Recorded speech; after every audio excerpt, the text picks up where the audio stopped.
keselamatan juga kita mengalami kita nak continue skema keselamatan ini, namun cabaran dari segi kutipan dan bayaran iuran perlu ditangani untuk kita teruskan perjalanan ini.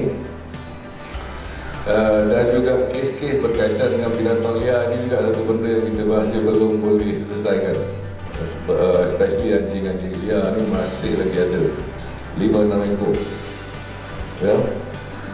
Dari segi kebersihan pula, kita cuba adakan beberapa aktiviti berkaitan recycling, blogging yang orang tak minat sangat. Biasa saya buat seorang atau seorang dua je. Tapi saya rasa eloklah kita cuba buat sekali sebulan. Kita di Malaysia sekarang ada 1 hour clean up Malaysia sekali bulan. So we can do that better. Jadi saya tak mahu cerita panjang, harapnya kita dapat perbaiki kelemahan yang kita ada dan kita harapkan semua ahli dapat memberi sokongan kepada kami.